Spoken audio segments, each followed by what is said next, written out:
पिछले 5 सालों से वही कैसेट रिपीट पे चल रही है।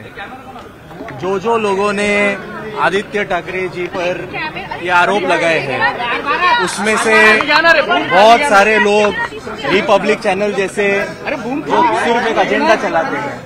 मुझे इन सबको यही कहना है कि आप जब किसी बड़े नेता पर इतने बड़े आरोप लगाते हो, किसी को आपके चैनल पर बड़े इस पे इन पर ये आरोप लगा वो आरोप लगा बताते हो, आप सबकी एक जर्नलिस्टिक रिस्पॉन्सिबिलिटी है कि जब कोई आदमी कोई भी आरोप लगाए उसका 1% तो कुछ तो प्रूफ आपके पास भी होना चाहिए। और इसीलिए जो लोगों ने पिछले 5 सालों में ये आरोप किए हैं, उन सभी को मेरा यही सवाल है।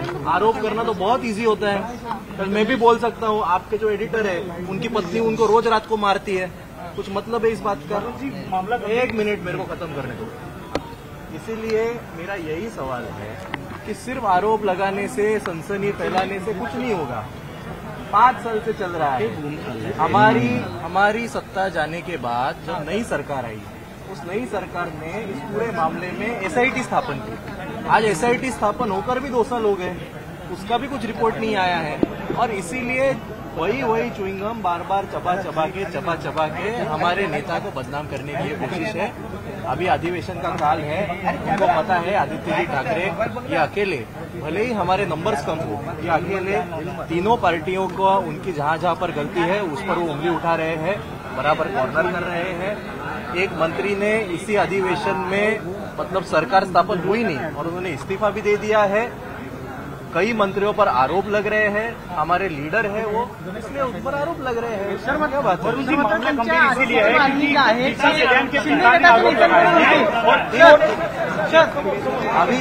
अभी पिछले 5 सालों में जिन्होंने ये आरोप लगाया है, पिछले 5 सालों में उन्होंने कई बार मीडिया स्टेटमेंट दी, उन्होंने खुद प्रेसिडेंट को लेटर लिखा, तभी आपने उनको इग्नोर किया। तभी जो आरोप कर रहे थे ये रिपब्लिक वाले, तभी उनकी साइड लेते थे, तभी उनके पापा की तरफ आप गए नहीं कभी। हाँ, अभी वो हमारे नेता के खिलाफ गए, आपका एजेंडा चलने लगा तो भाग रहे। हम सब समझते हैं कोई प्रेशराइज है। मेरा यही कहना है, सिर्फ आरोप करके कुछ नहीं होता। आप हाई कोर्ट जाओ, आप सुप्रीम कोर्ट जाओ, आप कोई भी कोर्ट जाओ, आपको कुछ ना कुछ तो प्रूफ देना पड़ेगा। 5 सालों से हम वही टेप सुन रहे हैं। अरे कुछ तो प्रूफ दो, फिर आप सवाल पूछो। अरे कोई कुछ स्टेटमेंट करता है, आप माइक लेके भागते हैं पीछे, कुछ उसमें प्रूफ तो रहने दो कोई बात को। जैसे ही प्रूफ होगा उसके ऊपर हम अपनी ऑफिशियल बयान रखेंगे। सर मात्र याच्यावरती नितीन राणे असं म्हणाले की आदित्य ठाकरेंना वाचवण्यासाठी उद्धव ठाकरेंनी 2 वेळा फोन केले, त्यात काय तथ्य आहे का? हे बघा, मला जे बोलायचं होतं ते मी बोललो। आता यावर वारंवार परत त्याच गोष्टी 3 भाषांमध्ये बोलून उपयोग नाही। सकाळी आदित्य ठाकरे साहेब हे बोललेले आहेत, आता उद्धव ठाकरे साहेब बोललेले आहेत। विधान भवनात जात असताना तुम्ही मला अडवलं, तुम्हाला असं वाटायला नको की आम्ही उत्तर देत नाही म्हणून मी उत्तर दिली। सर मात्र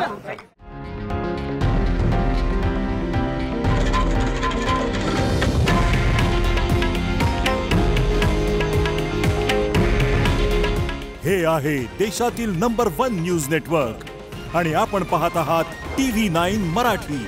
काळजी तुमची, हित महाराष्ट्राचं।